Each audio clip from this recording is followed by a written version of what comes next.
Growing older gave me this gift, and I wouldn't trade it for youth again. When I was younger, I used to run. Not for sport or fitness, but for the sheer urgency of everything. I was running towards something.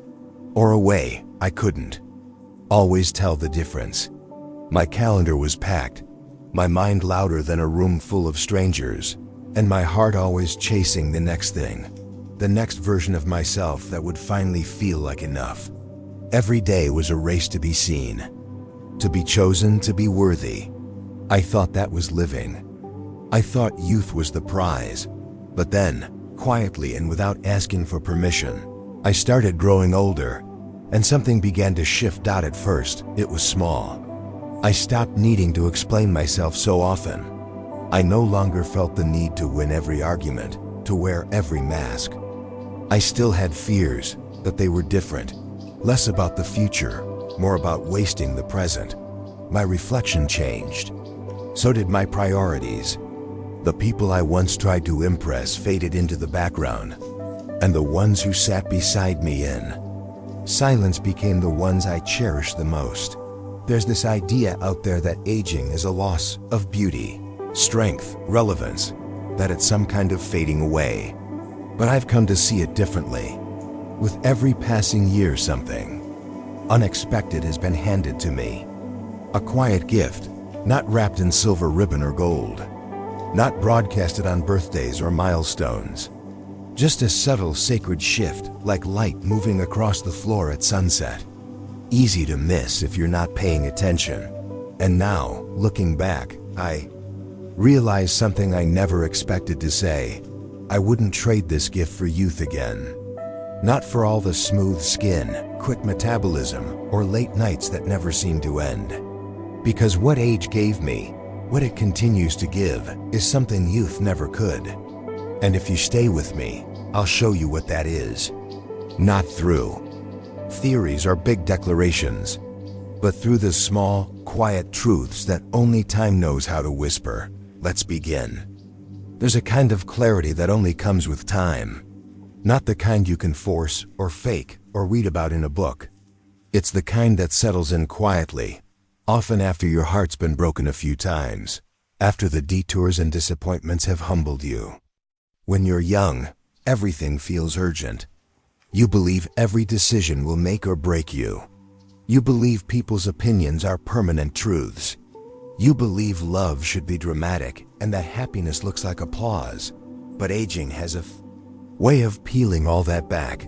One of the greatest surprises of growing older is how differently you begin to see the world and yourself. The same mistakes you once replayed in shame become softened by time. You start to realize that what felt like the end of the world at 25 barely registers a tremor at 55. You stop chasing closure from people who were never meant to understand you. You stop needing to win every argument or prove your worth in rooms that never saw you clearly to begin with. Time teaches you that people leave. Things change, dreams evolve, and none of it means you failed. It just means you're alive.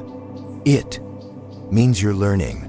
And with that learning comes grace. Grace for others, when they don't text back, when they disappoint you, when they let you down in ways you once swore you'd never forgive. But also grace for yourself. You begin to offer yourself the kind of kindness you used to reserve only for other people. You look back on your younger self, insecure, hungry, restless, and instead of cringing, you want to hold them. You understand them.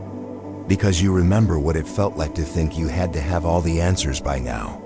You begin to see life not as a checklist, but as a canvas. And you no longer need every stroke to be perfect. You just want it to feel true, honest, lived. There's something powerful in being able to say, I didn't know better then. And even more powerful in being able to say, but I do now. And that shift, that softening of the eyes of the heart, that's the gift of perspective. Youth gives you speed, but age gives you vision. And that vision changes everything. There was a time in my life when I needed people to see me. Really see me. I wanted to be admired, respected, desired. I needed validation like air, from my job, from my family, from strangers on the internet. I dressed to impress. I said yes when I wanted to say no. I overworked, I overgave. I even over-explained, all because I was trying so hard to be enough. But you reach a point not marked by age, but by experience, where the performance ends. You stop auditioning. No longer shape-shift to fit someone else's expectations. You no longer spend your energy trying to please people who wouldn't notice your exhaustion if you collapsed in front of them. You start choosing your peace over their approval. And let me tell you that peace is unlike anything youth can offer. It's not about giving up on ambition or dreams. It's about anchoring your self-worth in something deeper than achievement. It's about learning that the applause fades. The trophies gather dust. But what remains is the stillness inside of you, the part that knows who you are, even when no one is watching. You no longer need to post every moment to prove you're living. You no longer compare your timeline to someone else's highlight. Real, you learn to be content with a slower pace, with a quieter kind of success. And strangely, that's when joy starts showing up unannounced, in ordinary places, like a conversation where you're not trying to impress, just connect.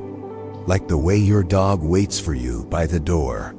Like a cup of coffee that you drink slowly instead of gulping down between meetings. Like knowing that you don't have to win every time. Sometimes, walking away is the real power. Peace isn't loud. It doesn't need to be. It doesn't perform. It doesn't chase. It doesn't beg for attention. It simply is. And once you've tasted it, you stop sacrificing it for anything. Not love, not money, not even pride. Growing older has taught me that proving myself is exhausting and unnecessary. I don't have to hustle for my worth. I don't have to explain myself to people committed to misunderstanding me. I can just be, and that is freedom. When I was young, I used to think presence meant just being there. Showing up, physically, sitting in a room, attending the event, answering the call. But now, I know it's more than that. Presence is soul deep. It's about attention. It's about savoring. It's about noticing the moment you're in, not just surviving it or getting through it. And as I've grown older, I've learned that presence isn't automatic. You don't drift into it. You choose it. I used to live 10 steps ahead. Always planning, always preparing for what might go wrong or what had to happen next. I'd be at dinner but thinking about deadlines. I'd be watching my kids play but scrolling through my phone. I'd say, we'll take that trip someday. I'll slow down after this project, or we'll talk later. And then later never came. But something happens when you start losing time, or when you start realizing just how sacred it really is. You don't rush through sunsets anymore. You don't let a friend's voice go in one ear and out the other. You don't brush off the ordinary. You kneel beside it. You begin to love deeper, not louder. You understand that love isn't about constant excitement or dramatic gestures. It's about consistency. It's about listening more than speaking. It's about picking up the phone for no reason other than to say, I was thinking about you. It's about being less interested in being right and more interested in being kind. And you start to live slower, not because your body demands it, though it often does, but because your heart finally understands the value of a moment. You find joy in little rituals, morning coffee by the window, a walk without earbuds, laughter that takes its time. You don't need extravagance to feel alive. You just need awareness. And maybe the most unexpected thing of all, you laugh. Louder, and I mean really laugh. The kind of laugh that doesn't care what you look like. The kind of laugh that bubbles up from your belly because you're no longer holding everything so tightly. You're no longer carrying the weight of proving, fixing, chasing. Enjoy. Presence gives us back our life. Not the perfect version we imagined, the real one. The messy, ordinary, beautiful, unfiltered one. And it turns out, that's where joy lives. Not in the grand achievements or the perfect timing, but in the little, sacred now. I used to think aging was a slow decline, a process of losing looks, losing relevance, losing time. And yes, there are things I've had to let go of. Youth is loud. And when it leaves, it does so without apology. It takes some things with it, but it leaves something behind too. Something quieter, but far more valuable. It leaves gifts, perspective, to see what matters and what never really did. Peace, to rest in who you are without needing applause. Presence, to love what is, not just what might be. If I could go back, would I? Would I rewind the clock and relive my younger days with more energy, more chances, more time ahead?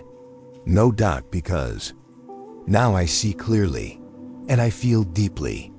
I'm not in a rush to get anywhere. I've arrived. Right here.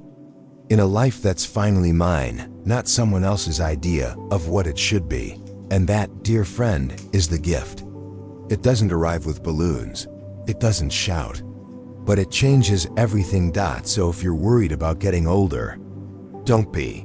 You're not fading. You're becoming. You're not running out of time. You're learning how to use it well. Growing older gave me this gift, and I wouldn't trade it for youth again, not for anything. And maybe, just maybe, it's waiting for you too.